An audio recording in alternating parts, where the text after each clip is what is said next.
Gear review! Ow, fuck! I made a video a few weeks ago chatting with you guys about Luminar and how it's a potential competitor to Lightroom. Shocking concept. I'm definitely one of the first ones to make that comparison. But some legend commented and wrote, how could I possibly make that video? Well, that's a great question. First, I used Luminar, to test it out and gather my thoughts. Then I wrote a script, recorded the voiceover, edited relevant clips in Adobe Premiere, and uploaded it to YouTube. Alright, awesome. Now that we got that explained, let's take a look at Luminar 3 with libraries. Holy shit, Lou! That's you. I'm playing your role right now. I have a really good vocal range. Well, my new friend Natalie from Skylum hooked me up with an advanced copy of the upcoming Luminar 3. But before you go writing in the comments that I'm a sellout, I'm allowed to say whatever I want in this. See, watch this, check this out. Hey, Luminar sucks! See that? Natalie didn't come down from my ceiling and kill me with a copy of Shrek 2 on DVD encased in concrete. But for realsies, I'll be objective throughout the review and call it like I see it. But needless to say, I'm very excited to try out this new version of Luminar. The libraries was one of the biggest things that was holding me back from jumping ship from Lightroom. So the question on everybody's mind is, does Luminar 3 flip the script? Is it this, or is it this? Let's find out. We're going to break down the good, the neutral, and the bad about Luminar 3, and for reference, I did most of this work on my PC. I also did a little bit of testing on a MacBook Pro. Let us begin the good things section with the most obvious point ever, the library. The library is nice, it's pretty speedy, it's simple to update, the imports are blazing fast. Luminar 3 imports are hands down faster than Lightroom in my experience. As long as you keep it, realistic. Like, I did 70,000 at once, and we'll talk a little bit more about that later. And the library, it's just aesthetic. The ability to resize the photos from small to largest, it's just a really nice feature. It gives a range of being able to have a bird's eye view of your collection or just a glorious gallery of your work. Either way, I love it. I love the way the different photos collage together like a collage. But seeing this actually makes me feel a little self-conscious about the fact that I don't take very many vertical shots.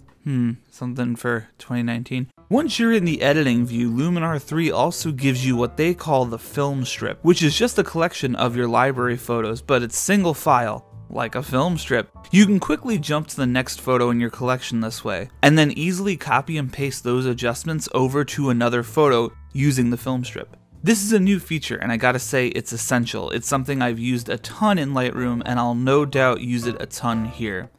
The speed of the program remains a thing. It's pretty blazing fast, except for thumbnail generation, but we'll get to that stuff later. But all in all, I did an import of my entire pictures folder, and it was pretty fast. But let's really test this sucker out Sweet Lou style. I'm gonna drop in my entire 2017 to 2018 photo hard drive, about 1.39 terabytes, and we'll see if either Luminar or my computer will have a stroke. Alright, well, spoiler alert, it wasn't crazy about that. It's been about 5 minutes and it hit about 5%. That's like 3,500 photos, not bad. I also can't really seem to figure out how to cancel this, so we might have to commit. Well, it's been about an hour, but I will say for 76,000 plus photos, not too bad. Yeah, that is until I tried to do anything like switch back into editing or switch into a different view. The program kinda locked up and got a little crazy on me. Now this might be because it was a pre-release version, this might be because 70,000 photos at once is a little bit of a crazy load, but my advice is I think if you're gonna do an import of that size, leave it alone for a while and don't do anything. So after all that, the program stopped responding, and then I couldn't get it to open, and so I uninstalled it, and then I cleaned my registry, and then I reinstalled it, and it wouldn't install, and I got this message, and then I had to get a new installer. It was a whole long thing. That's actually why this video didn't go up on a Monday. I really can't judge if that's just inherent to the program, you can't do an import of that size, or if it's just pre-release version pushed it way too hard. I don't know what to tell you. There's also these little preview boys on the bottom of the screen, and they give you a vague idea of the preset that you're eyeballing and what it's going to do. It's akin to how Lightroom handles presets, but something I really love is that they come with these intensity sliders, which allows you to adjust how serious the effect is on your photo.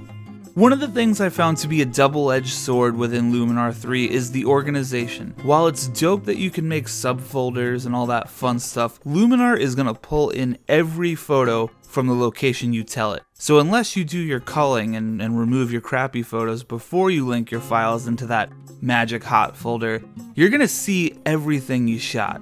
On the flip side, Lightroom lets you choose your photos upon import, which allows you to both cull and import at the same time. This is kind of becoming a 6 in one, half dozen in the other situation, but it's worth mentioning. I do prefer culling upon import. You know, Natalie mentioned that this was an early release, so there would be some imperfections, and then this happened. Oh. So I assume these sorts of things will get ironed out. I couldn't replicate the issue either, but know this, I did experience a crash during my testing. I also noted there was some serious slowdown when switching between the editing and library tabs.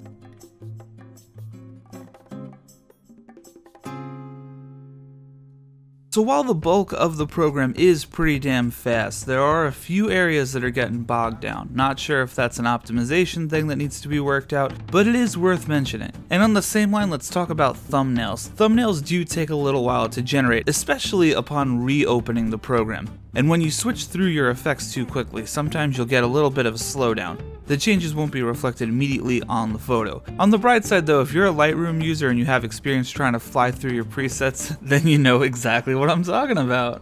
And in my testing, it seems like the file exports are a little bit slower on Windows versus Mac. I'm not quite sure why that would be, but here's a side-by-side, same photo, same settings being exported on my PC and my Mac. Overall, it does feel like the Mac version is just snappier and more responsive than the PC version. But I do want you to keep in mind that all of these speed-related issues could be optimization problems, and Natalie did say that this is an early release, so there might be some imperfections. So these issues very well could be ironed out upon the actual release. And as of right now, there's no metadata to go with these libraries, which could make searching for that one weird photo you took while you were drunk in Atlanta a little bit harder to find. You can view the EXIF data, which is, just the data that tells you your lens and focal length and your settings and all that good stuff, but no metadata. You can't specifically type in Atlanta 2017, whatever the case may be. And for those of you who aren't familiar with Lightroom, along with that EXIF data, you have the ability to put in specific keywords to help you find your photos. But anyway, the good news is metadata seems to be on the roadmap for Luminar 2019. And apart from those bigger things, I have a few little nitpicky complaints that some might file under stupid, while others might say, oh, Lou, that's a good point. If you use the scroll wheel on the film strip to go through your photos quickly, you gotta be really careful, because if you just go 2 pixels to the right, you're super zooming on your image. You could go right up Owen Wilson's nose. It's really dangerous in there. Lens distortion, it's on by default. I saw several articles mention this, and at first I was like, so? But then as I was using Luminar, I realized not so. It's actually kind of annoying. It's a simple checkbox located under raw develop then lens, but still I'm lazy and I kinda wish I didn't have to go in and uncheck that every time. And here's an oddly specific complaint. When you go into the crop tool to straighten things out quickly, like say a horizon line adjustment for example, you can't just hit the enter key to accept your changes. You have to go up to the top right there and click done. Just give me the enter key shortcut please, it speeds things up a lot. Luminar has been very clear with their roadmap, and in my experience, they've been faithful to it as well. I haven't been a Luminar user for too long, but I mean, they said libraries would happen in December, and here we are. I'm really interested in testing out that bulk Lightroom import feature, which is slated for 2019. I also would really love to see the print menu fleshed out a bit. This was something I overlooked in my first review, but Lightroom has a ton of options in terms of scaling and all that fun stuff when you go to make a print, and those tools are really essential for printing. I'm sure that that's going to be something that will come in the future. If not, Natalie, can you make that happen for me? But more than anything, I think Luminar 3 brings the program all the closer to Lightroom. I don't think it was crazy to compare Luminar to Lightroom back in its previous state, but now the key ingredients are there. Now it's down to a matter of support, cleaning things up a little bit, and continuing to improve over the course of updates.